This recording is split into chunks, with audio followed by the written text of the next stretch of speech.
AM 830 WCRN, Sunday mornings at 7:30 for case files from the LPDM or anytime at lpdmcasefiles.com.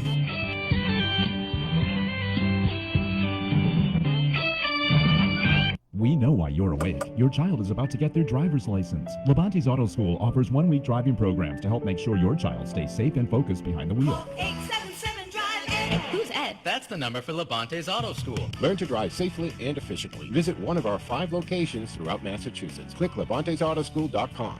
Levante's Auto School shows you how to learn the rules and keep your cool. 877 Drive Ed. Who's Ed? That's the number for Levante's Auto School. Bam! Bam! On that 15. Out with Joe. You're listening to Out with Joe. Out with Joe. Slap some bacon on a biscuit and let's go. Oh, this is the worst looking hat I ever saw. Well, you buy a hat like this, I'll bet you get a free bowl of soup, huh? Welcome to this edition of Out with Joe, brought to you by Nothing But Cakes in White City Plaza, Shrewsbury. I'm Joe Mangiacotti. This week we thought we'd take a look at how much to tip your delivery driver during coronavirus. Extreme situations call for extreme tipping. It's the right thing to do. Tipping is an unavoidable part of U.S. culture at any time. But as we rely more on food, grocery, and restaurant delivery during the coronavirus outbreak, the amount you should be tipping is climbing. Delivery drivers put themselves at greater risk of exposure to the COVID-19 disease that so far resulted in over 362,000 confirmed cases in the U.S. alone, so that you don't have to go outdoors. They're also often collecting minimum wage without hazard pay. The suggested amount is to tip at least 20% on all takeout and delivery orders, or more to show appreciation at a time when the unemployment rate has spiked to reach an all-time high in the U.S. So how much to tip at restaurants and bars in general? Well, let's look at that first. The good news is that you're not expected to tip the same amount at a 5-star restaurant as you would when ordering at the counter. But tips are acceptable, appreciated, and even expected for a person who serves you and cleans up when you're done. The same goes for delivery and carryout. So in general, coffee shop baristas, $1 or so per drink, more for complicated orders like half-calf, no-fat soy latte with light foam and extra shot, whatever that means, or less for simple orders, hot water in a tea bag. Bartenders, $1 to $2 per drink, more for mixed drinks, less for drafts, or 20% if you're running a tab. Dine-in restaurant service, about 20%, or more for outstanding service. Buffet service, 10 to 15%, depending on how many plates, forks, and refills you go through. Fast casual counter service, up to $1 for taking your order. $2 to $5 if they bus your table or deliver your food. Restaurant carryout service, 10% more for large, complicated orders, such as baby shower or office party. Food delivery drivers, 10% or up to 20% or more during hazardous road conditions or special circumstances, such as holidays or big game night. But the last two, restaurant carryout service and food delivery drivers, it is during the COVID-19 pandemic, and they are not getting hazardous pay. And don't forget that the minimum wage for these type of employees are far less than the standard minimum wage in any given state. Other things to keep in mind when tipping: cash is preferable to credit, but giving a credit card tip is better than going short on cash. It's rude to leave intentionally small tip, like a handful of change after a $50 meal. If you have exceptionally poor service, talk to the manager. Leaving no tip might be appropriate in extreme cases.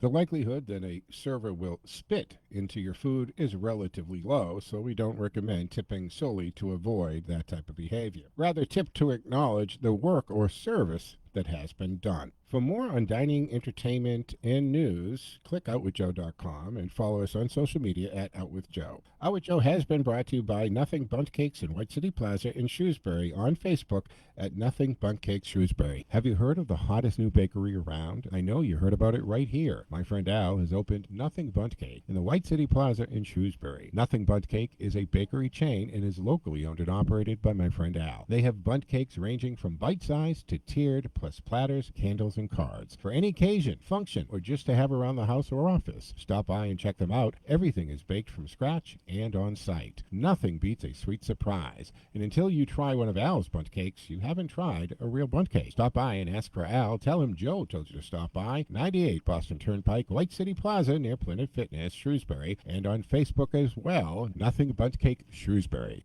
To join the conversation, call 508-871-7000. That's 508-871-7000. Now, here's your host, Joe Mangiacotti.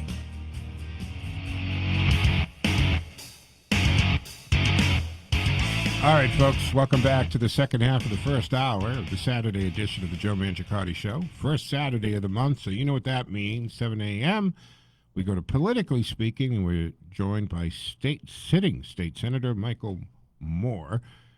Our Michael Moore, not the Hollywood jamoke out there, who actually is saying in his tweets that states, those Republicans who don't wear masks, should not get vaccines, by the way. So go check out his tweet saying to Texas, you're going to lift the ban.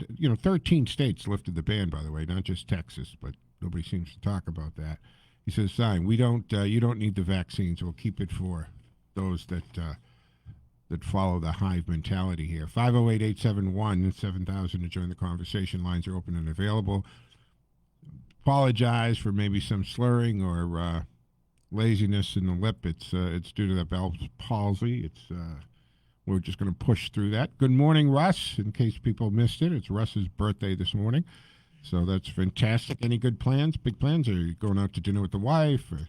Well, I'm going to be going out to dinner with my wife and my mother-in-law tomorrow. How's the mother-in-law relation? The dynamics? Is it a joke? I mean, can we make the mother-in-law jokes? Or are you good? I get along well and beautifully with my in-laws. Fantastic. But to put it to you this way, Joe, I get along with my in-laws so well, like Johnny Cash with the Carter family.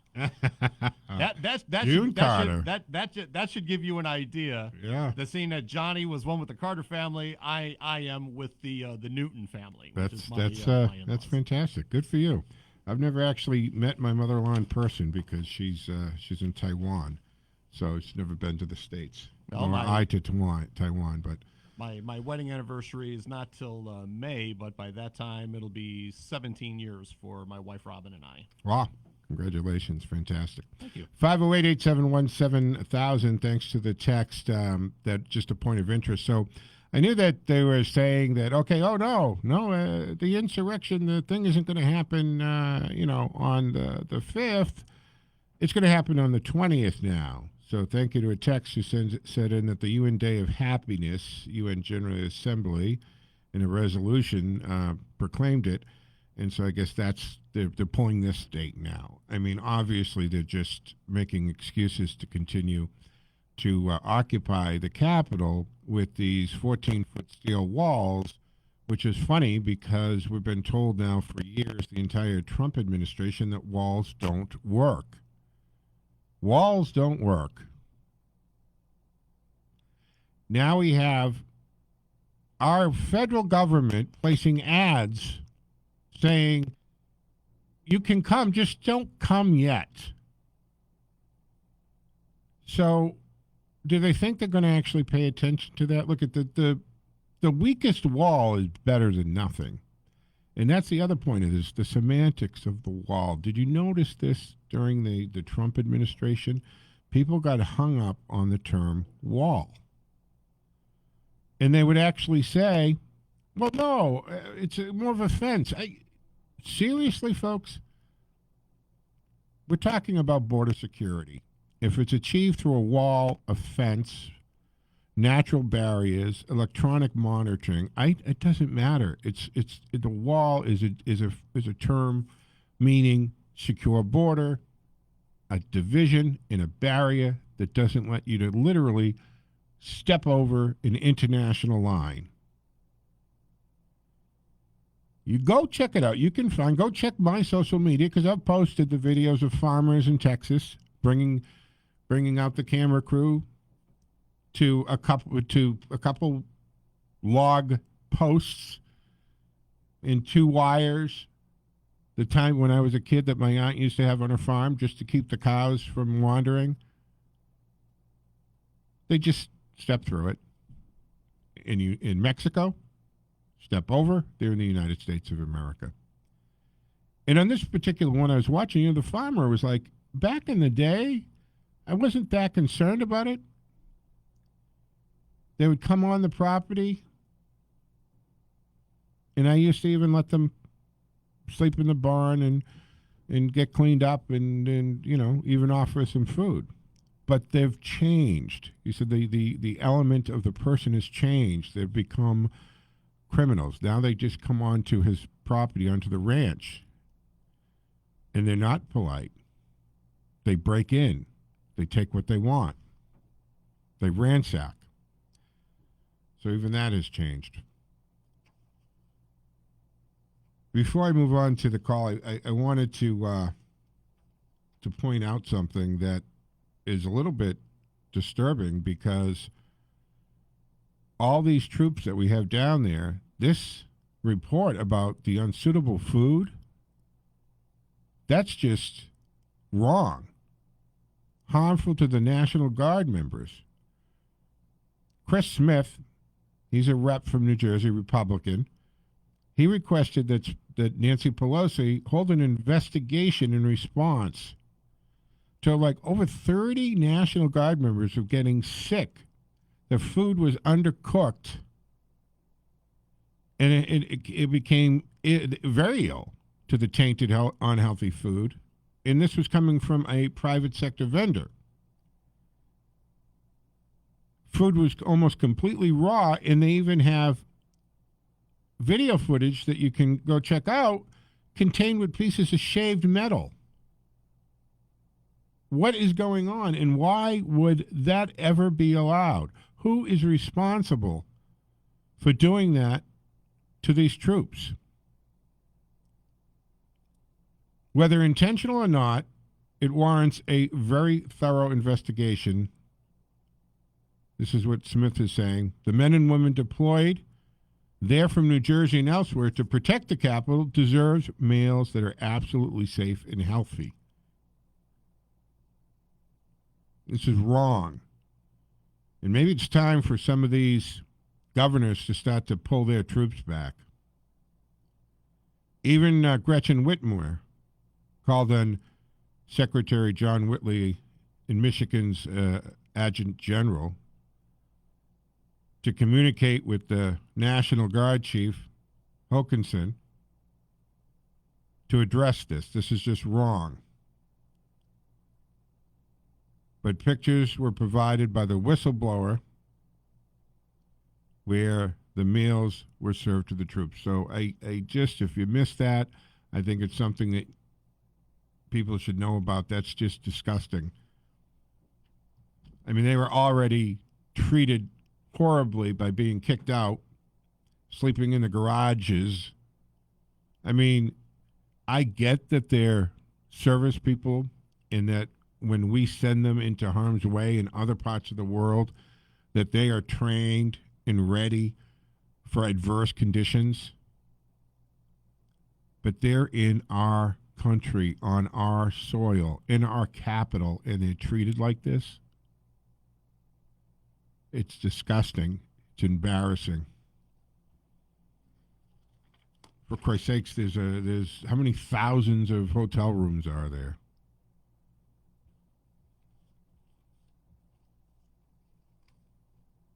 But the illegal immigrants are now in what we call soft-sided containers, right? This is the other thing. The cage is like, that's where I was going earlier. Now they're putting our children that are coming in here into this is their description, not mine, folks, soft-sided containers.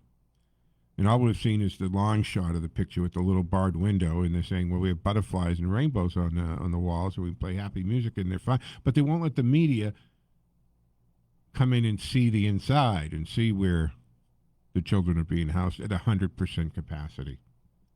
508-871-7000, join the conversation. Ken in Bolton, good morning, sir. Long time. How are you? Good morning, Joe. What's happening? Well, I just sort of analyzing everything, and you as a host and those that precede you have spent a decade or more warning about basically the socialists are coming. The socialists are coming. And while you're all true, it's far worse than that. Because back then, 90+% of the population at least believed in democracy. So we were warning about a democratic socialism. We're now lurching towards one-party tyranny. Yeah, you're right. And we need to use that warning. Now, if describing one-party tyranny doesn't shake people up, I guess it's too late. And this H.R. 1 bill is a leap towards that. Of course. And they assign the numbers, important. So that's showing us that Nancy Pelosi et al. Believe that the most important thing right now is silencing speech during elections, consolidating power, wiping out the ability of voter ID. They want to make all the voter ID that already exists illegal. Get rid of it. Ramp up the mail-in voting, which we know is just ripe with opportunity for fraud. And maybe, let's give the benefit of doubt. Let's not even call it fraud. It's just ripe with errors and erroneous ballots being counted, right?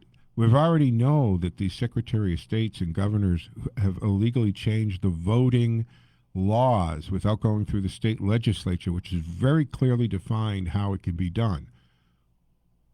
But nobody with standing has brought it forth, Ken, so the court hasn't touched it. I think it's a clear question to your next guest. Do you support this? Right. This is stripping your power. So what is your priority? Yeah. This is the United States. States. That means each state has certain powers. And the federal government is stripping you of your powers. So is it party first, Mike, or what? Yeah. Well, he'll be joining us in studio in about 20 minutes. So not even 20 minutes, 16 minutes. So great question to ask. I'll bring it up, but you're welcome to call back. We'll give you a waiver for a two-call day. I just think it's quite simple. I mean, are you for tyranny or not? Yeah. Is it?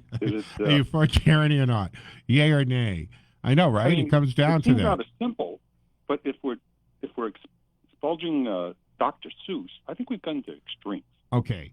Tomorrow, actually, I'm going to have a guest on, so I hope everybody can tune in an hour 7, second hour tomorrow. I'm going to have a guest on that whole. We're going to tackle the Mr. Potato Head, the Dr. Seuss books, and all that.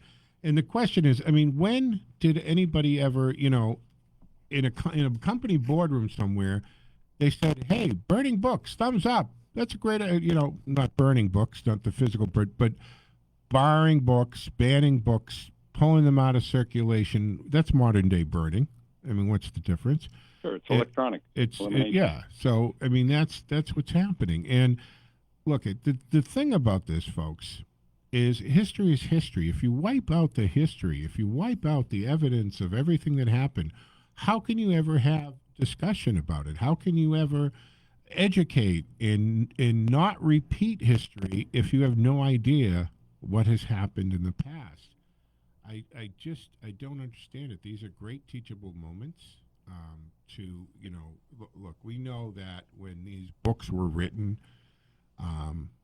people were not as sensitive and aware as to simple things, whether it's the Confederate flag behind Johnny Cash when he's singing on a Muppet episode or what have you. Johnny Cash isn't racist. The guy operating the Muppet isn't racist, but yeah, I understand, but that flag in the background is symbolic and could be hurtful to some people. But in those days, we're always judging the past through today's lens, and we can do that, but only for the putting things in perspective and for the conversation that surrounds it, not altering history or wiping it out. It doesn't achieve anything, Ken. Well, it does achieve something. It makes us ignorant of the simple. past. It's simple, Joe. Conform or be punished. Yeah. How do you describe that as anything other than tyranny? So we have to have the courage to tell those who, whether it be in the media, academia, in the boardrooms. I mean, I'll tell you why the corporations are doing this. Because you've heard of the Great Reset. Yeah, yes. This has been the efforts working under the currents for a long time, is the Great Reset. Right. And they're going to just tear down our currency and everything that used to be the United States of America. And so those who are in those positions are now under threat. If you don't conform to this movement, including expunging anything that makes up what was the United States of America, we'll punish you. We'll take you out. You won't be allowed to do business. Well, what's interesting is that the big brother is private big tech companies, not necessarily the government, because it's the Jack Dorseys and Zuckerbergs who are deciding what our speech can be or what we're allowed to see or hear. It's not the government that's doing it, and that's even a little bit scary because, of course, we have recourse with the government. We have the Constitution. We have a Bill of Rights. We have the courts.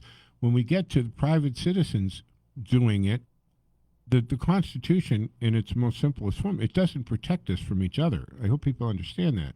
That's why, police cannot do certain things. If they do, then it's unconstitutional. Whatever evidence is found or gathered goes right out the window because it's in violation of our rights. But look, I'm a second-generation PI. It's my family business. If I come across evidence and it's not under the color of law, it's admissible because the Constitution doesn't protect you from another citizen. Now, if I, at any point, worked with the police, discussed the case, sought their information, or even a copy of the police report, I'm working under the color of law. There's been a connection to a government agency. And now your constitutional rights kick in. I hope that makes sense to people, the difference between private citizens and the government. So now we have these corporations who are private, and they're the ones who are being the Orwellian companies here. They're deciding what can be seen and what can't be seen. And now we've got publishers, because publishers can't compete with Amazon. There used to be a day that publishers were very powerful on their own. Amazon's changed the playing field. They've changed it with book publications, and they've changed it with the internet because of AWS.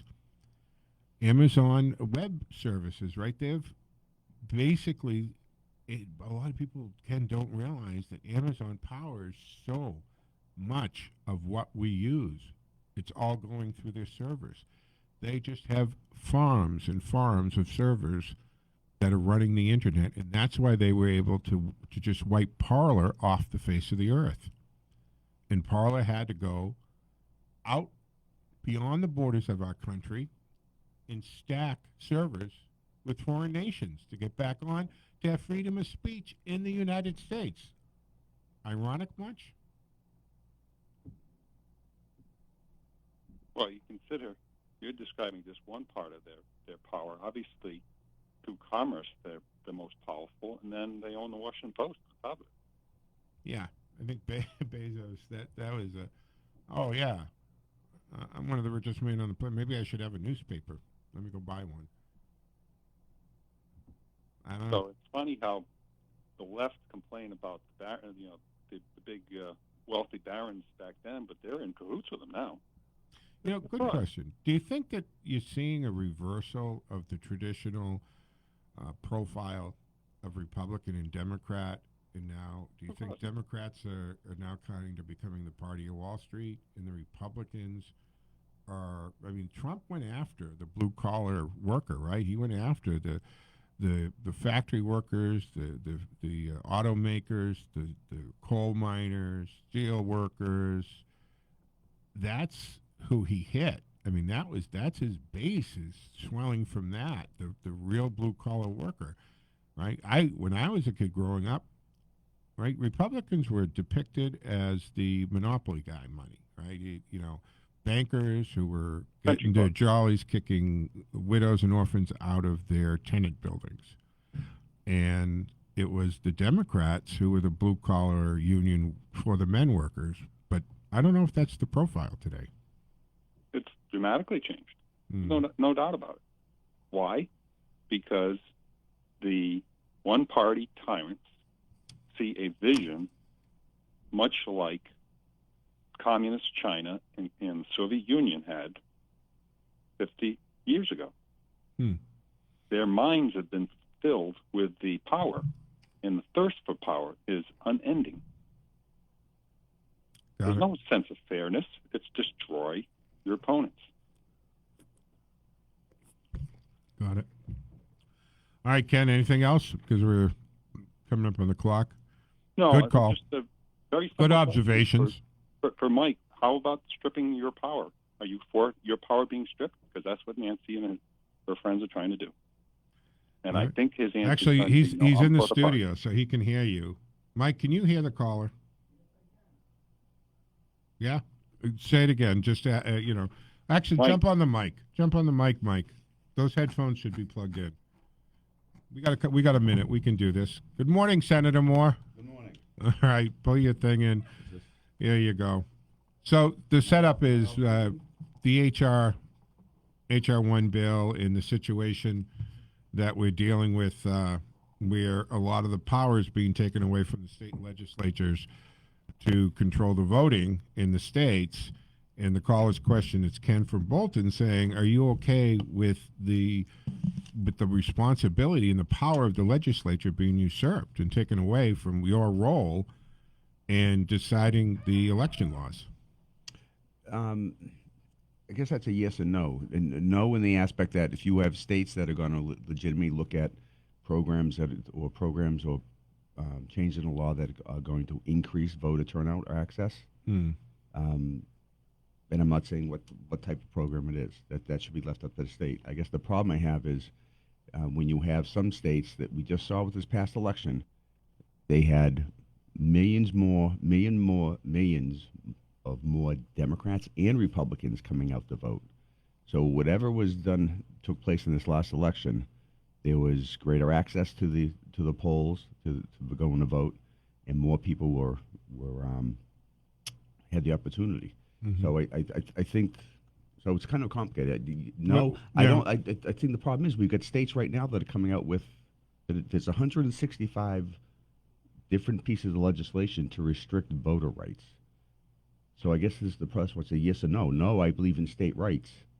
But then if you see some states that are trying to curb people's rights to vote, their right to vote. Well, I don't know how anybody can defend curbing the right to vote. Now, we can get into 165 different pieces that have been filed. Well, so that's I don't mean not to answer your question, but that's the dilemma. I think the state should have the right to do. There's state rights, and we have our own sovereignty, so we should be able to control certain aspects of it. But when you have a country that we are. What about the circumstances in this last election where we saw the voting laws changed without the legislature doing it, just the Secretary of State deciding to change dates and so forth, which they can't by their own constitution do? Well, that would depend on the state constitution. I don't know all 50 state constitutions. Right, but I'm talking about the ones... But I know Pennsylvania, it went to the court. Their Supreme Court or appellate court made the determination. So that is that's part of their state constitution. So, all right, Ken, we got to go. We're against the clock. We're coming up to 7 o'clock. We'll take a quick break, folks. When we come back on the other side, we'll officially be joined by Senator Mike Moore for Politically Speaking on the first Saturday of the month here on WCRN AM 830, as he is on the first Saturday of every month. Stick with us, 508-871-7000 to join the conversation. Lines are open and available. I'm Joe Mangiacotti.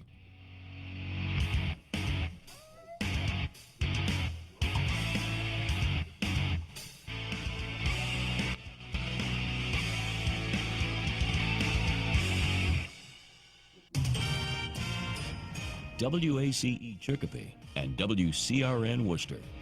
7 o'clock. Hey, folks, Joe Mangiacotti from the Joe Mangiacotti Show on AM 830 WCRN. Reminding you, talk radio is the immune system to the partisan, bias, political rhetoric attacking us on a daily basis. Get inoculated. The Joe Mangiacotti Show is your vaccine. Join me weekend mornings, 6 to 8.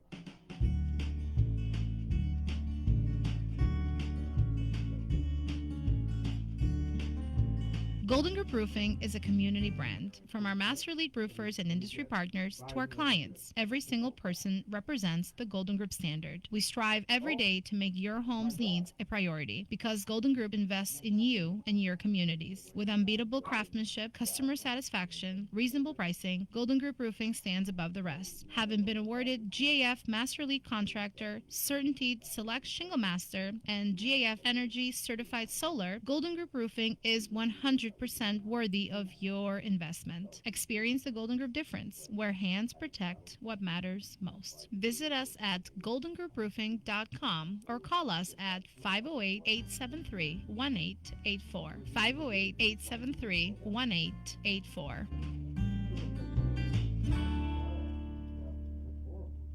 I want to tell you what Cantiani Insurance has been able to do for me and Teddy. We stopped in to see Paul Sr. and the great staff at 318 Plantation Street. They've been handling my car and business insurance for years. Teddy was making his way around the office, and they let me know. They now offer pet insurance. For a fraction of what one visit to the vet was for Teddy, they could cover him for a whole year. I know you treat your furry family members like any other family member, and as well as I do Teddy. The professional staff at Cantiani has been providing courteous service for over 40 years, with integrity and personalized service, making sure that your insurance actually protects you and your family. With 2 locations, the 318 Plantation Street in Worcester and East Douglas Insurance Agency, located at 306 Main Street in Douglas. For home, auto, business insurance, and now pet insurance, click CantianiAgency.com or call 508-791-2088. 508-791-2088.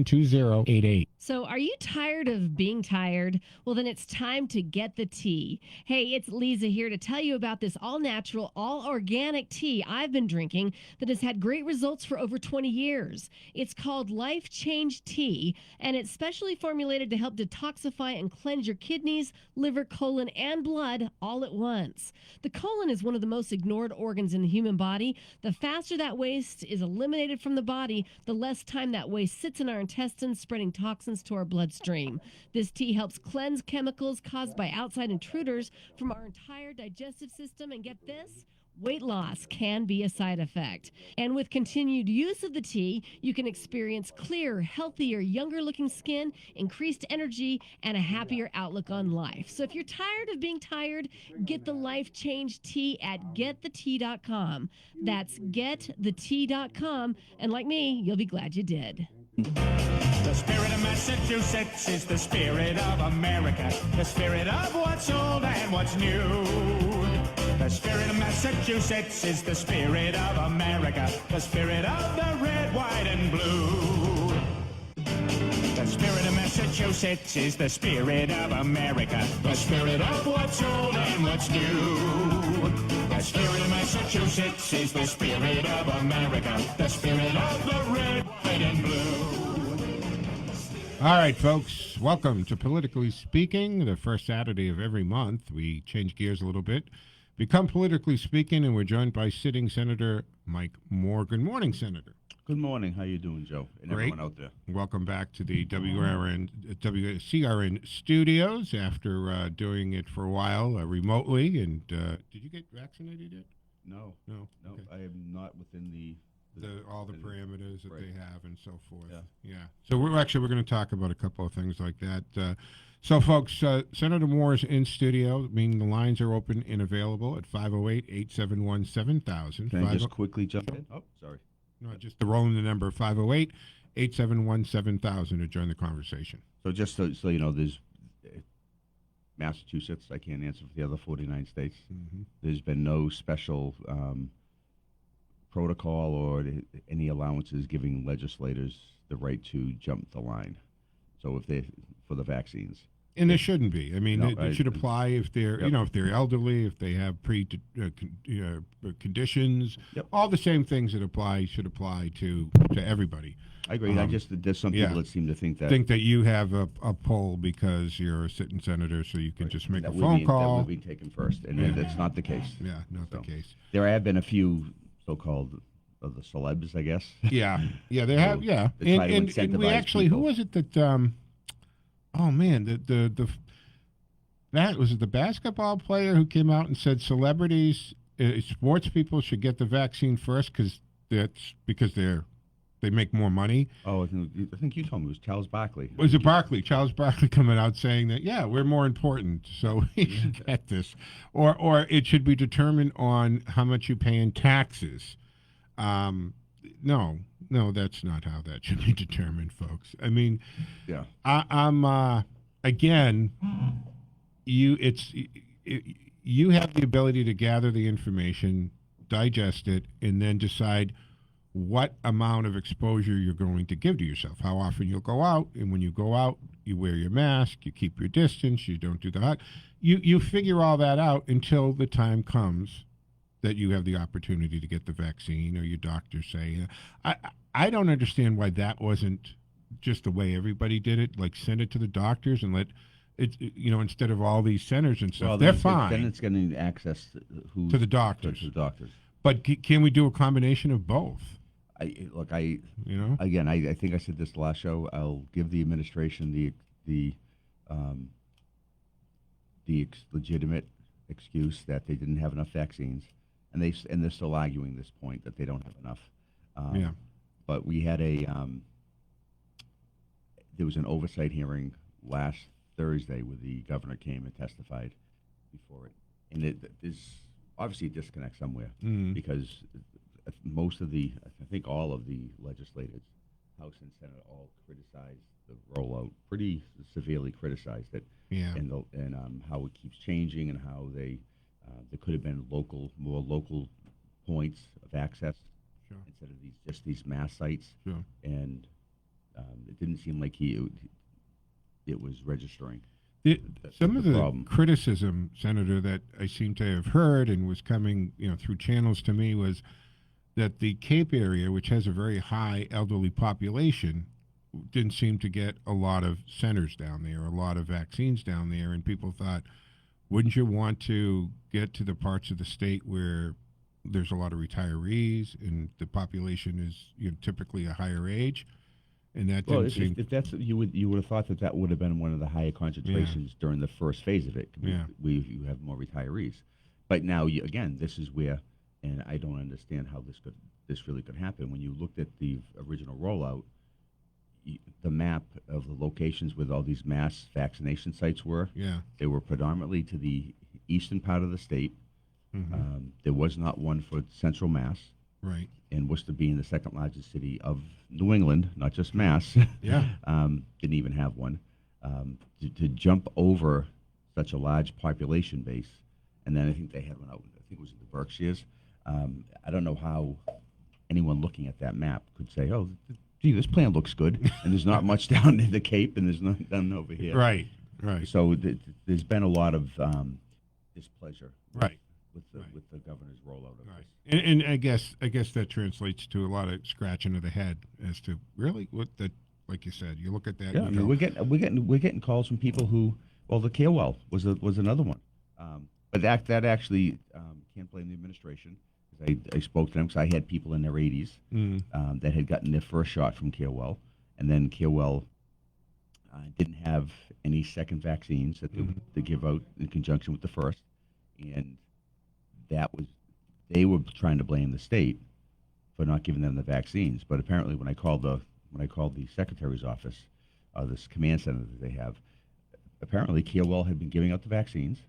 They hadn't been following all the guidelines, and they were not reporting the data. Oh, right. So there's a big data gap too. So that's just not New York. No. So the state came back and said, look, you're not getting any until we get this data and all that. Yeah. But then the problem was, you now had a medical group that had given out the first vaccines, and all these people who wanted the second ones are waiting for the call. So the administration ended up giving them, I think, 7,500 vaccines. They're supposed to be calling everyone, and those 7,500 are supposed to go to the people who they gave the first injections to. Right. Yeah. So, but the whole process Right. could have been rolled out much simpler. Meanwhile, I mean, there's more I mean, there were 200 million ordered, and until recently, only 50 million have been vaccinated. Yep. So there's a big difference between those that have been produced, and yet we still have more, like J&J, Johnson & Johnson just got their emergency approval, so we have another one out there, but it's a single shot. I mean, what's the positive on that one, right, is it's a one shot, and it doesn't have the super refrigeration requirements that the Moderna does and so forth, and Pfizer. And it's also a little different because it's not based on the RNA. It's more based on like the Ebola vaccine, which has about a 65% effectiveness rate, which, though, you got to remember, in general, vaccines only have about a 50%. So when these Moderna and Pfizer came out at 94%, it blew everybody away because that's, in the world of vaccines, that's huge. Well, and also with the Johnson & Johnson, if I remember correctly, it's 65% effective in preventing the virus. Yeah. But if you get the virus, I thought it was 85, I think it was 80, mid-80s percentage in reducing the severity of the symptoms. And that's huge. And that's huge too. Because if you are... If you don't have to worry about people getting hospitalized. Right, that's in the whole thing. I mean, this all started to stop the overflow of hospitals, right, and having the ridiculous, and having healthcare professionals, like they had to in Italy, make decisions on who lives and dies based on what they have available for ventilators and hospital beds, and that's just a horrible, position to be in. And this goes back to the early March when all the restrictions were first going in. I had said to friends that the problem we're going to have here is that if government is successful, right, in curbing the hospital, the crisis that could be put onto the hospital system, our healthcare system, we're going to be accused of overreacting. Yet if we, I remember this conversation. And if the government doesn't do it, and there's massive tragedy, then we're going to. Where were you? Where were you? You dropped the ball. You let people die. Right, and people, I think, a lot of times we forget that the initial stage was just as you're saying, make sure the hot. And we did that. And we did that. And New York had the SS Comfort that was never used. As we know now, rewriting reports, citing the numbers. March 25th order last year telling them they have to take COVID positives. He's got a situation and then some to deal with down there. 508-871-7000 to join the conversation. Politically speaking, the first Saturday of every month, sitting Senator Mike Moore joins us in studio to take your calls. Tell us what's happening up in Beacon Hill. Before we move on to the next subject, let's go to the phones. We got Mark from Worcester who's calling in to speak to the senator. Good morning, Mark. You're on with Senator Mike Moore. Good morning, Senator. Good morning. I want your opinion on something. You are a seated senator for the state of Massachusetts. I want your opinion on this. State, not federal. I know you're. Okay, I'm just saying a lot. I just said that. No, you're a state senator. I didn't say you were a U.S. senator. I said you were a state. I am just clarifying that, Mark, for other people out there. Yeah. Anyways, I hear that there's a plan afoot to take these undocumented foreign nationals and house them or have facilities for them on U.S. military installations, in particular one in the state of Virginia. Would you be in favor of that taking place on U.S. military installations within the confines of the state of Massachusetts? Would you be in favor of that or not in favor of it? It would all depend what the installation is being used for in conjunction with housing those people. Is it a humanitarian type of thing where they need more support, or is it just a warehouse? A warehouse or incarceration of it. So you can't give me a definitive answer that you would or would not be in favor of that. Well, I can't because Mark, I can't because I don't know all of the details or circumstances around it. Because if I give you an answer, and then next month the system rolls out, and it's something that's of the humanitarian type of thing, and I had said no, I'm not going to. I last month you said you wouldn't support it. All right. I don't want to be accused of flip-flopping. Have a good one. Bye-bye. Bye. All right, Mark, thank you for the call. Again, 508-871-7000 to join the conversation. And reminding you, too, that we do have the text line that is up and running, 617-297-8388. If you'd like to text a question or comment in, we're able to take that. Or if you email Text Joe on the radio at gmail.com, it appears on the same screen. Senator? I was just saying, and this is like Mark's question.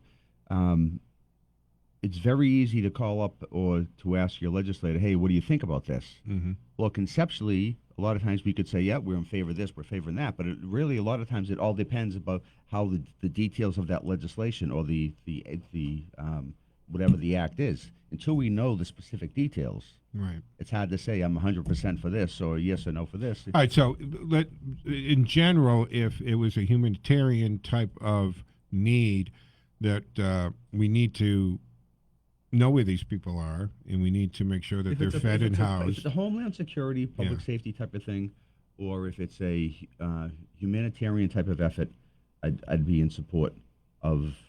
We are the one country. I'd be in support of us trying to partake in that. If it's just a warehousing with nothing, no humanitarian support and no other needs or justification for it, then I wouldn't be in favor of that. Well, I mean, when they're taken into custody, they're in custody. They're broken a law when they've crossed illegally. So, I mean, they're fed, and they're I mean, these centers, I know that people they're out there trying to make them out as this horrible thing, but we've seen the footage of actual centers with volleyball courts and game rooms and beds, and they're fed, and they have a place to sleep, and they have showers, and so it's not like I don't buy this. They're in cages.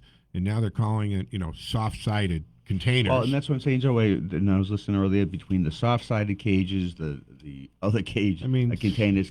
Until I see the details, I don't want to give an answer. Now they're not letting the media getting the inside shot of these new containers now, right? They're not. I don't know why not. I mean, why not just open it up, let everybody see what the inside looks like, so we understand the conditions that they're under. I don't want as horrible. Look at these minors that are being used, and they are being used to get over the border. And we've got some of them traveling with their real parents. They get to the border, they send the kids over first because they know they can't be deported; they'll be held. Then they get over and they get reconnected later. They've already gone through a horrible process to get to the border.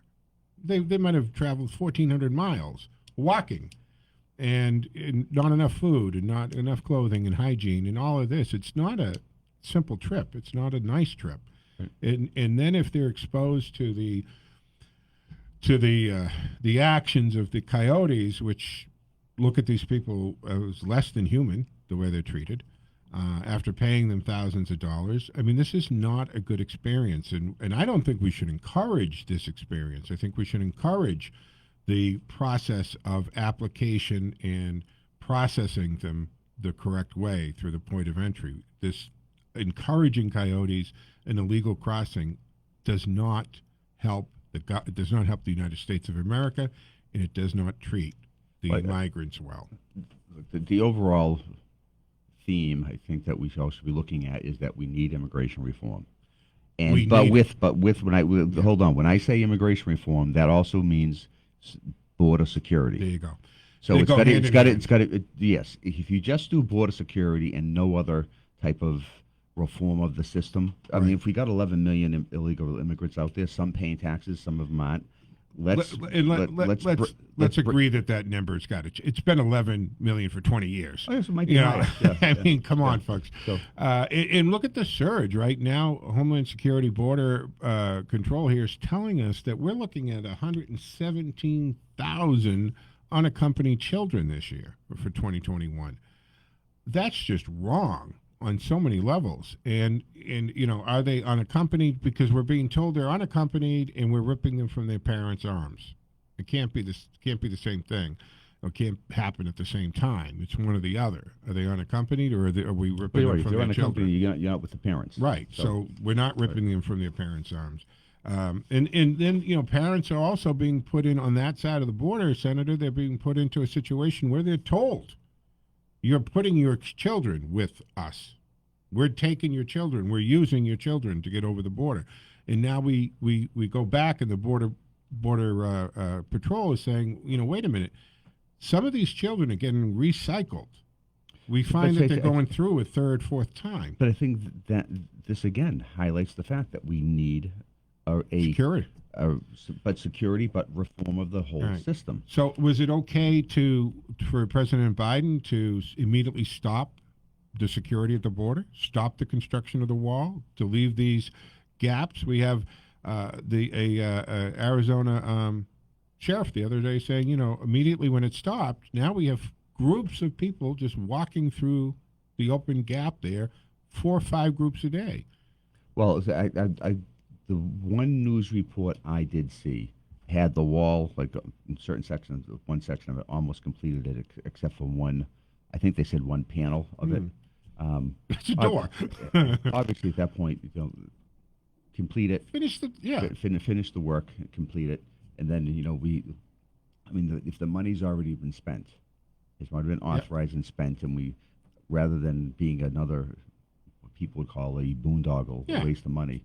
Another big dig. Right. Complete the project, secure the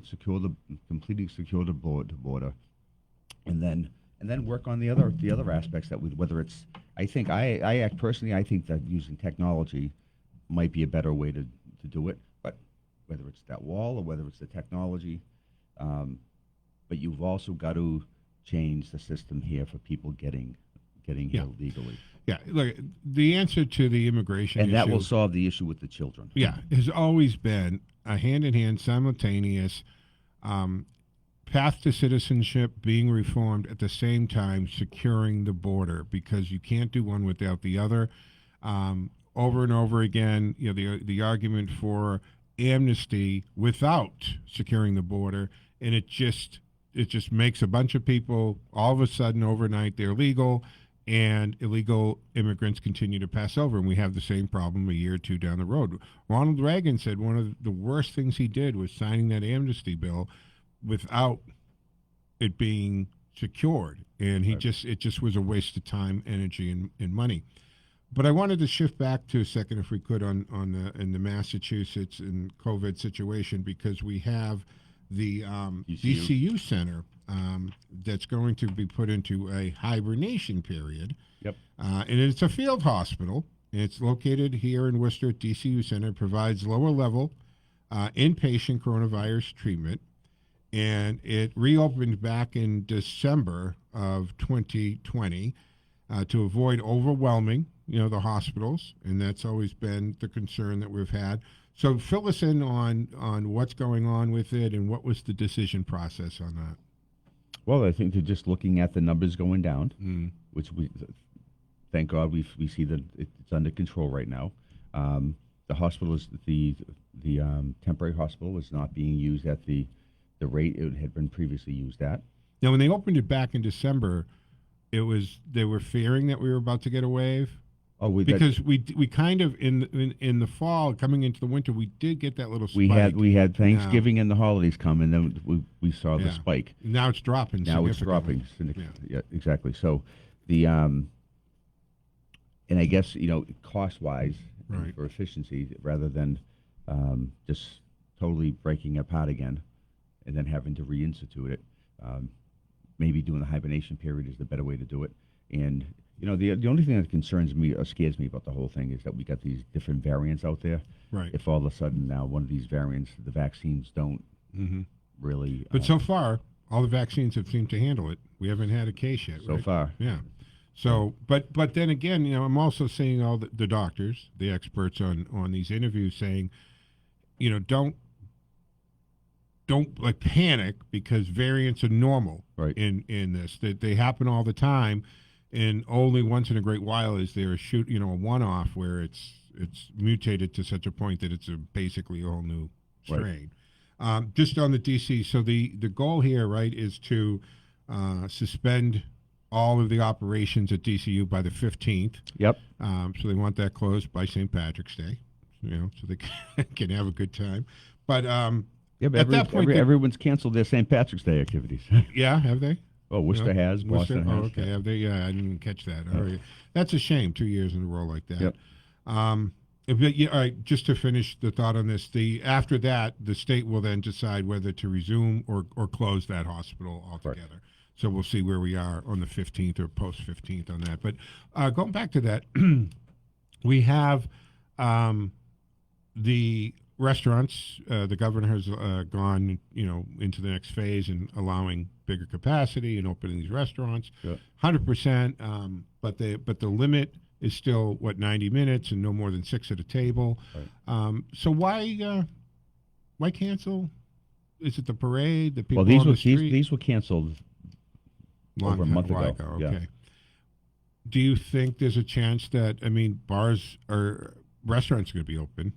Yeah, I don't think there's a chance that you'll have any parades. They take the planning of it and the cost. Yeah, it just isn't there. Yeah, isn't there. So we're back to virtual, type stuff for that, I guess. But look, the positive is we are moving forward. We've got some states that are lifting sanctions, some aren't. So we'll see how it goes, and we'll just hopefully we won't see a spike in the numbers.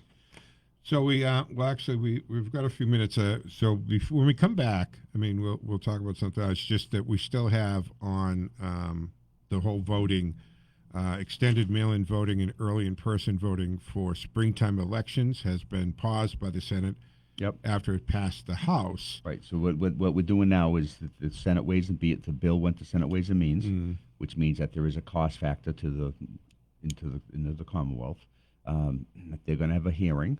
This way we'll give the public the opportunity to weigh in whether they're for or against the legislation, and if there's any changes that anyone would like to see made to it, so they can consider that, and then it would come. Then they'll release the bill and come to the Senate floor. Why can't we go back to normal voting? We go to the grocery stores and we go to the banks now. Banks are opening their lobbies again.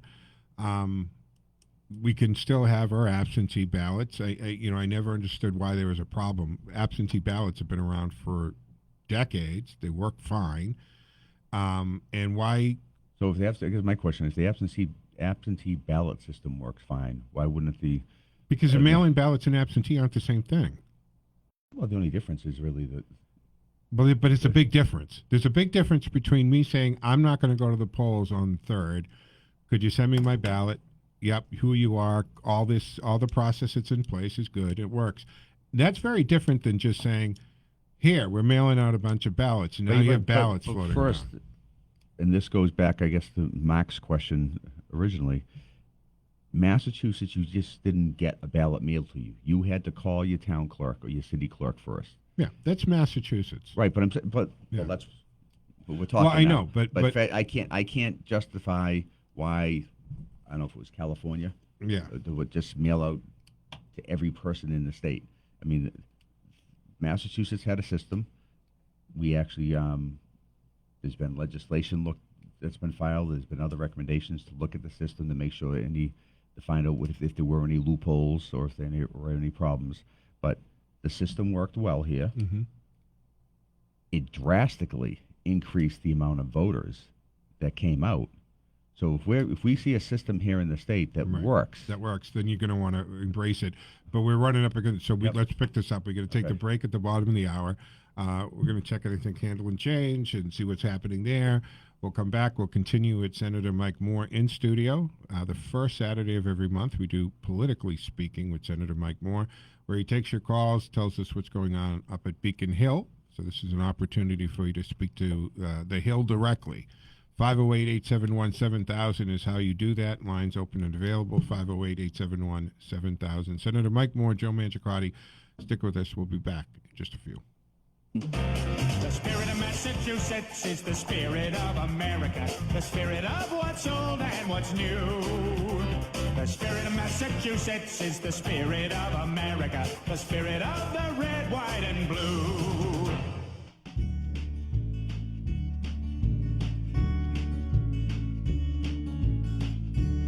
Good morning and welcome to Handling Change from the Cantiani Insurance Studios. I'm Joe Mangiacotti, and Paul Stankus of the Cantiani Insurance Agency joins us this week. Protecting your home, auto, business, and possessions can be challenging, and Paul can help us with those tools. Say good morning, Paul. Morning, Joe. Thanks for having me. My pleasure. So you are Vice President of Agency Operations at the Cantiani Insurance Group, and I'm glad that you were able to take some time out and join us here for Handling Change. And we're pretty much settled into winter. We've had our first big snow dump, and it looks like there's some more to come, and that presents a whole new series of issues and problems that we don't have, in the summertime. Let's talk about that a little bit. Some advice for our listeners for these winter months. One of the things we've learned over the course of time, especially from the year 2011, the ice storms that we had this year were a big eye-opener for the agency, not just for damages due to ice dams, but also loss of power as well as food spoilage are some of the concerns that customers have when, they're thinking about the winter months. Oh, that's true too, right? Because you lose electricity for any given length of time, and you're going to have a lot of spoilage. As far as some of the practical things that you can do when we have a snowstorm, because, these roofs, they're slanted, we're in New England, we're used to it, but they're not all designed to take that heavy amount of snow. What are some of the things people should do there? It's important to keep up with the removal of snow,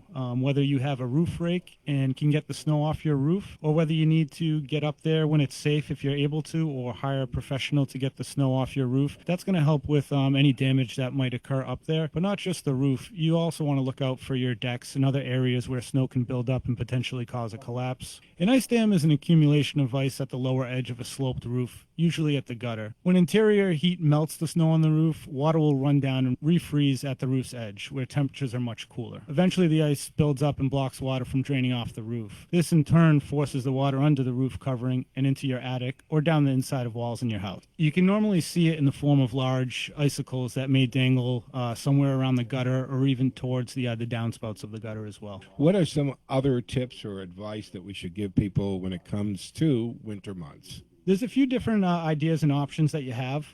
One idea is to keep the attic well ventilated. The colder the attic, the less melting and refreezing on the roof.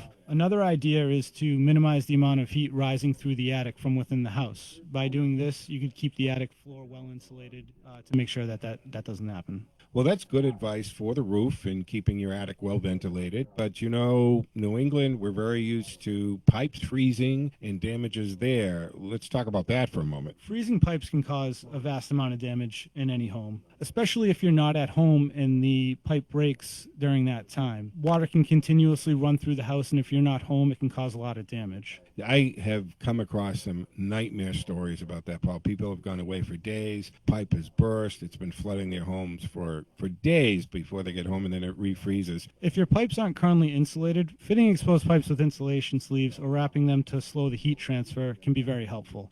Sealing cracks and holes in outside walls and foundations near water pipes and making sure that they're caulked will also avoid future damage. Another big one is keeping your cabinet doors open during the cold will allow heat in the house to circulate around the pipes, particularly in the kitchen or bathroom where you have these areas with pipes running through the home. All right, fantastic. Those are some great tips and great advice. Additionally, if you do have a security system in the home, check with your security system provider to see if they offer anything as far as keeping track of your temperature in the home. Some of these companies will have options where they will be able to monitor the temperature of your home, so if it dips down to freezing, you'll be notified. Oh, that's fantastic. So it kind of keeps an eye on the situation, even if you're in Cancun. Absolutely. All right, that's fantastic. Paul, thanks for stopping by Handling Change. Thanks for having me, Joe. And thank you for joining us for Handling Change from the Cantiani Insurance Studios. Join us each week at 7:30 as we give you the tools to handle the changes in your life. Visit us at handlechange.info and follow us at Talking Change for You. You can find Cantiani Insurance online at cantianiagency.com or give them a call at 508-791-2088. For Paul, I'm Joe Mangiacotti. The spirit of Massachusetts is the spirit of America, the spirit of what's old and what's new. The spirit of Massachusetts is the spirit of America, the spirit of the red, white, and blue. The The spirit of Massachusetts is the spirit of America. All right, folks, welcome back to the second half of the second hour. Actually, it's the second half of Politically Speaking. For the first Saturday of every month, we switch gears a little bit, become Politically Speaking, and we're joined by sitting state senator, Michael Moore, who represents the Worcester Millbury. It's just called the Worcester seat, or the second Worcester seat. Yep. And how many years you been in there? How many terms? 3, 4? Oh no, 9, 6. 6. All right, so that's a good stretch. That's a good stretch, and so you've been around long enough to kind of see how the sausage is made, and it's expression, yeah. And you can actually join the conversation. You can ask the senator a question. We can ask him what's going on, even if it's not something we're talking about, but you have an opportunity to reach into Beacon Hill. 508-871-7000 to join the conversation, 508-871-7000. And Joe, just to, quickly, why Massachusetts went to, obviously, the part of the mail-in ballot was the whole issue with the COVID. But we expanded the absentee ballot system and went to early voting because the absentee ballot system, the process is in the state constitution. So we would have had to try to change the constitution to facilitate having an early voting system. So that's why we did legislation establishing the 2 weeks early voting, and that worked well. And the issue we have with the absentee ballots is that technically a clerk in a city or town, if you could not justify why you could not be going to the polls for election day, they could deny you the absentee ballot. And that was a lot of power to put into a clerk's hands. And I never understood that. And so I think that we should have moved to a no excuse absentee. In other words, automatic in the event of the pandemic or a situation where your health is the issue about physically going to the poll, that it's an automatic. I want an absentee. Nobody can say no. You get it. And that's kind of the system. Well, see, this is what, because it was already outlined in the state constitution. Right, you couldn't do that. We couldn't do that. Got it. So, but we were able to do the early voting. I'm okay with early voting to a point. I don't think that we should be opening voting up so far in advance, because a lot of the information on candidates and the debates happen closer to the election day. And I think it just doesn't make sense to me that you put, now the people who, they're going to vote no matter what, right? I get that. But they can vote election day or within 2 weeks of election day. But to have it a month or two before election day is... Well, I think that's just for the mail-in. I mean, the early voter... Opens what, a week or two? I think it's 2 weeks. 10 days. Yeah, that's fine. But this H.R. 1 bill, too, that's the federal bill that they're talking, and we're not talking about H73. That's dealing with Massachusetts. H.R. 1 on the federal level is looking to change a lot about the voting, and including eliminating places that have voter ID in place. They want to make that something that you can't have. I don't know where are you on voter? I think it's ridiculous that we don't ask people to establish who they are. I have no problem with voter ID as long as we are providing the type of ID, making sure that it's an ID system that everyone who's entitled to vote has. We had this come up when I think it was either my first or second term to go to a voter ID system to establish it, and there was a cost. There was some astronomical cost of like $10 million to develop the ID But you're saying you're creating a whole nother ID? Well, I mean, people have IDs, Senator. People have IDs for every day of their life. They have licenses. The biggest people one of the biggest groups that oppose this were our seniors. Were the AARP, the retirees, because a lot of them lose their identification, their driver's license. But they can go from a driver's license to a state ID. Well, that's easier said than done. I mean, how is it? No, not really. Well, you can do it online. We have IDs. We have IDs now that people go places and they're not accepted. I think it was the state. Well, that's another thing. That the voting poll needs to take those IDs. It's not a bar. They can't decide, I'm not going to take an out-of-state ID. I'm not going to take a passport or something. I mean, we set it up and say, hey, driver's license, state ID, passport. Well, and you could, but this is what I'm saying. If we have a system that I know that everyone has access to that ID. Right. I get what you're saying there. 508-871-7000 to join the conversation. Senator Mike Moore in studio with us. Phones are lighting up. Let's go to Martin in Webster. Good morning, Martin. You're on Politically Speaking with Senator Mike Moore. Morning, Joe. Thanks for taking my call. Morning, Senator. Good morning. I just had a quick comment on mail-in voting. Very much against it. I had some personal experiences with a coworker of mine. He excuse me, Martin. I'm sorry. Can you just talk up a little louder? It's a little muffled, Martin. That's all. That's all. Maybe Okay. move your speaker. Thank you. Yep. Yeah, I was just saying that I disagree with the just general mail-in voting. I had a coworker. He bought a house a couple of years ago, and he received 3 ballots from people who previously lived in his house. I mean, I'm very much for voter ID, very strict. You have to jump through a lot of hoops to do everything, especially in the state. I think your vote is sacred. Why don't we have more regulation on that? That's all I had to say on that. But I'm hoping that we're not going to just go into this general mail-in ballots, because I don't think it's regulated enough. And the integrity is at issue there. And one of the things, funny that you say that, and I'm just going to jump in, Senator, about those 3 ballots you're getting from previous owners. And I think that links back to purging voter lists. And that's something H.R. 1 wants to eliminate. However, my argument is purging voter lists are very important because they eliminate duplicates, people who have passed away, people who have moved away. They should not be on the voter list.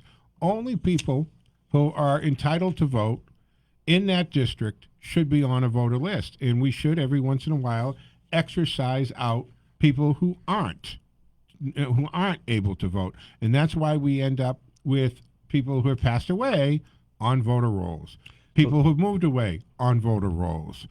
So purging a list is important, and if we purge the list, you wouldn't be getting the ballots for people who lived in that house 1 or 2 generations ago of movers. And actually, I don't know how we get away from a system where the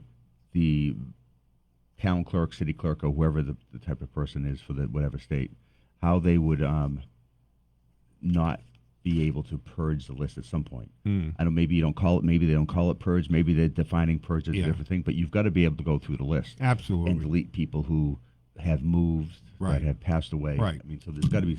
And I don't. And again, your example there of 3 people, that one person with the 3 different ballots sent out. I don't know how that would happen if the city or town clerk is following the procedure where, and I did the mail-in ballot this year just because I wanted to test the system. Because I've always been one that I've always gone to the election day. Yeah. I go when I vote. Sure, you got to press the flash, Right. Yeah. Politician. But I wanted to test the system itself this year too. We're doing it, Yeah. and I had to call the town clerk. They sent me a form. I had to sign off on it, send it back, and then only then, after that was all confirmed, was I sent the ballot. Right. So okay, all right, Martin. Good question. Anything else? No, thank you. All right. Great show. Thank you, Martin. Appreciate it. 508-871-7000. Let's go to Jim in Worcester. Jim, good morning. You're on with Senator Mike Moore. Good morning, gentlemen. How you doing? Good morning. How are you? Good. In regards to voting, you're showing an ID. I've never showed an ID. I live off the Grafton Hill area. I get on to the place where I'm supposed to vote. They ask my street. I give them my street number. Then I give them my name, and they check the box off. Yep. I get my ballot, and I go to vote. I've never showed an ID in my life, but I can see how things happen. Like a couple of years ago, I think it was in Pennsylvania, where they wanted to have a special ID to vote, and they supposedly picked 2 locations where the whole state had to go get a certain ID, and it was like a 3-hour drive away from like Pittsburgh and Philadelphia. It was in the middle of nowhere. Yeah, where that's they just try ridiculous. Right, they try to control it, and like down in Texas, right, where the governor put one mail-in ballot box, drop-off ballots in Houston, where you have 4 million people that vote, and that's like, if I can use an example, that's like a water line going into Houston. They have a huge water line going to Houston because a lot of people use that water. They don't have a small line that goes to a single-family house because the city would be all dried up. Why do these states try to hurt the voters instead of helping? And you can't go by state because look what happened down in North Carolina a couple of years ago where the Republican had a person going picking up these ballots, paying $25 for it. He ended up losing his seat down there. Good. It has to be a national effort by the federal government to protect all voters, and that's a very complicated issue. But I don't think you should let it up to the states because every state will, Democrat or Republican, will try to benefit themselves. It's got to be a national effort, and that's a huge problem in itself. But with that, and actually, thanks for calling because you what you just talked about goes back to my very first question about the federal government regulating this. Again, we're in Massachusetts. These drop boxes and everything. We make an effort here to try to expand people's access to voting. Yeah. But then again, now you're talking something. This is where the federal legislation or oversight comes in. Is that because we do have some states that, all right, well, you mandate a drop box, we're going to put one here that's got to serve 10 million people. Yeah. So this is where the regulation, It has to be. oversight comes in. That Voting should be easy to do. It should be easy to register. But people who do not want to be registered should not be automatically registered, in my opinion, because if they have no interest in registering and voting, you're arming a ballot there that may be used. There are people, it's also your right in this country not to vote. You have the right not to vote, folks. You don't have to vote. Jim, thank you for the call. Great point. Great question in pointing that out. 508-871-7000. Let's go to Mark and Spencer. Mark, good morning. Thanks for holding on. I think you dropped a couple times, but I'm glad you're back. Mark, you're on with Senator Mike Moore. Morning, Senator. Morning, Joe. Good morning. Thanks for having me. No, I just wanted to say that, a previous caller just called and, said that previous owners were getting mail-in ballots. And I thought I heard you say that you had to call to get a mail-in ballot. My family. Go ahead. I had to call the town clerk, and then they sent me out the form for me to fill out. Then I sent it back, and then I got my ballot. They sent me the ballot, Okay. So there was a confirmation. Go ahead. My family of 4 all received mail-in ballots. We did not call for mail-in ballots. Yeah, and I've gotten that a lot. My coworker did, and his whole family got them, and he got 2, and he never called for them. Okay. So that's there's the something point. amiss here. Well, so that's and again, that's where how it was done. This past election should be looked at, and it's just like It's got to be changed. Well, this I'm one. sorry. This is where I'm. Let me finish. This is where I'm. Yeah. I agree. We should look at it, and whatever discrepancies in how each city or town handled it, or if there's any loopholes in it, should be looked at and examined and corrected for the next election. Yeah. And as far as the early voting, like Joe was saying, too far out early is no good because of the debates, and you don't have all the proper information to make an educated vote. My town had early voting a couple days a week. I'm going on recollection here, but I think at least a month and a half prior to the election, before the final debates. I know that much, and it's my right to vote. I hold is sacred, and it's so easy to stop into the town hall on the way home from my workplace, go in there for 5 minutes. Even with the COVID this year, I was in and out of there in 5 minutes, and I go home, and I exercised my right to vote. And if anybody can't do that or do an absentee ballot. If you have to have it mailed to your house and you got to throw it in a mailbox, well, I just don't think, I think you better think twice about, your country and what you're voting for, because it couldn't be easier under the normal guidelines. Exactly, Mark, and that's why I'm saying that all of this additional add-ons being put into place, and I'm also against these unmonitored ballot boxes randomly put where we then have seen in the 2020 election them being set on fire, being broken into, people driving up and dumping a bag of ballots in, which is illegal because you're only supposed to possess one ballot at a time unless you're an official. That's the law, right? You can't have somebody else's ballot on you. So that means they're stuffing ballot boxes, they're getting burnt out, they're getting broken into, and they're not monitored. I don't agree with that. I think that our vote is too important not to be done at a polling place or the town city hall or whatever designated. But these random ballot boxes dropped all over the place is asinine as far as I'm concerned. Right. And I had one other question. The reason I believe that mail-in voting is ripe for fraud is because, by and large, you don't have to prove your ID. Yeah. And it's not an inconvenience for me to go and vote. Right. I'm proud to go and vote. Good point. And Martin, who called in with those 3 ballots that showed up, there was nothing. If he was less than a guy full of integrity, he could have filled those 3 ballots out to his candidate and voted for those people.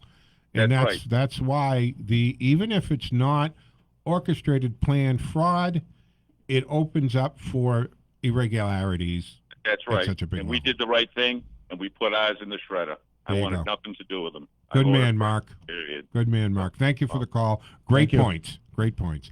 All right, 508-871-7000. Join the conversation. Senator Mike Moore in studio for politically speaking, first Saturday of every month. Joe in Worcester. Good morning, Joe. Thanks for holding on, man. You're on with Senator Moore. Good morning, Senator Moore. I've always voted in person. I've always presented my mass license, even though it wasn't requested. But I don't think it should be mandatory because there are elders who no longer have their licenses. There are elders that need mail-in voting. There are in rehab centers, nursing homes. There are people that have limited ambulation.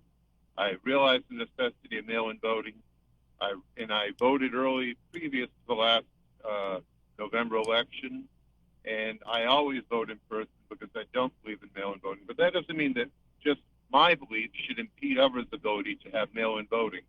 And as far as voter fraud, I'm sure that rare occasions that may occur, that there should be some means of checking to make sure that people that are on the voting rolls or if it should not be there, removed it or deceased. I understand that. But as far as mandating an ID for a person to vote, I don't believe that should be a necessity, quite frankly, even though I voluntarily offer my mass license whenever I go voting. Okay. On that, I would say this, Joe, is we can determine, look, when you go to the registry, right, if you go check the registry, when you go in, you don't have to, you can bring a couple of pieces of information. And if the voter ID was so much as, okay, if you don't have a license anymore, but if you have 2 pieces of mail, a utility bill, and your health card. For me, that's something that someone could forward. Just they can sit and watch your house, go through your trash. We don't have to go through extremes. If we just took even a few steps to legitimize it a little more, would go a long way. Yeah, you could go through a lot. But that's a lot of effort for one vote. Right now, the way it's set up is you're able to, on a mass scale, have people vote for other people on a regular basis. Talking about voter. I'm sorry, Joe? Joe, you're all cut. You broke up. I'm sorry. Hello? I think we have, Russ, do we have 2 people on? All right, Joe, thank you very much for the call. Let's go to John in Worcester. John, you're on with Senator Mike Moore. Are you talking about voter ID? Hi. Yeah, I don't. I think we should have voter ID. I think the last election was stolen for sure. There's no way Biden got 80 million votes. I don't trust these voting machines. Right. And if we don't have faith in these elections, this country is in big trouble. I think Amanda said a good point. People don't have faith in the election, whether or not it's all legit, wasn't legit. There were stuff in whatever it is. The perception, Senator, don't you agree that there's half the country does not have faith in our election system anymore? I agree they don't have faith, but you got to remember too is you had a president up there who's telling you misinformation. The machines are not tied to Venezuela. Misinformation according to who? According to you? According to the FBI, the Department of Justice. We can trust the FBI for sure because they're so trustworthy. The FBI is a joke now. No one trust the FBI. So rather than elevating your voice, and let's just talk about this, we've got anyone who was putting out the misinformation about Dominion is now under these libel suits. The first thing Fox News did, or one of the news stations did after Dominion hit them with the suit, they had all the people who were claiming it all renounced publicly the whole issue with Dominion. So part of the reason that we have this mistrust of the system is misinformation that was being put out. Well, guess what? I believe the information. Okay, that's fine. Everything You have every right. You have every right to believe it. We heard about Russia collusion for 3 years. That was, after when Trump got elected, they had this big special counsel for 3 years. Where's our special counsel? Wait a minute. So now you're going to jump. Happened? You're going to jump. We're talking votes. We're talking this issue with. We're talking elections. Right, but now you're jumping to Russian collusion. So we have a two-tier justice system in this country right now. I don't know if you know what's going on, but the Democrats are getting away with murder. Excuse me. Wait a minute. We just saw for 4 years the Trump administration use Bill Barr, the Attorney General, as his own personal attorney. What are you talking about? Eric Holder, he said he was Barack Obama's wingman. He never got any flack for that. There's two standards. There's two standards, okay? Bill Barr was not, I didn't see him going after the election after it was over. So he dismissed it all. There's no evidence of voter fraud. Because there wasn't. Oh, okay. All right. Okay. What about all those affidavits? People saw and swore they saw vans coming up. John, every court threw everything out. But I guess that's a coordinated effort between the Democrats and all the state courts that threw those out. John, thank you for the call. Good question. I think that's a bigger discussion than what we're talking about. I wanted to just get to because we're getting a bunch of texts that are coming in. I have no faith in elections. Do not listen to this guy. Yeah, please, come on. Some of these you got to keep it G-rated too, folks. There was one on here. I think you had a question from Steve about 146 or something. Yeah, Steve. As far as I know, the construction's still going on. Set up the question so people know what you're talking about. Steve wants to know: are they still doing any more construction on 146 in Millbury? A roadwork sign, 45 miles, is still up. And no road work. As far as I know, they still are. I go that route every day, and there's they've got the construction guidelines, the barriers and all that up. Right. Quick from Texter 978. If they want me to ask you this question, if all teachers get vaccines by the end of March, would all schools return to full classrooms in April? Of course not. We know that they are not returning till September already. President Biden had said a vaccine will be available for every citizen by May 31st. So why let the teachers jump to the front of the line when they have sat on the sidelines with full pay for a year? Well, there are schools that are going back. My son goes to one of them, and there are other schools that are going back. I believe it's in April. So, yeah. This went fast, Senator. We're out of time. Thank you. It's one of the fastest political speakings I think we've ever had, folks. Back tomorrow morning, 6 a.m. for the Joe Mangiacotti Show. Hey, enjoy this fantastic weekend. Senator, thank you so much. Thank you. All right, folks, take care.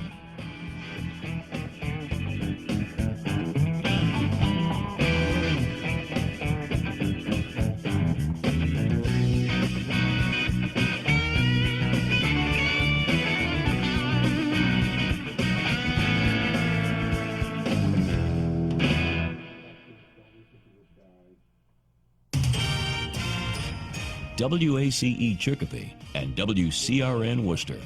8 o'clock. The following is an exclusive presentation of WI Garden Media, the voice of Garden Talk Radio.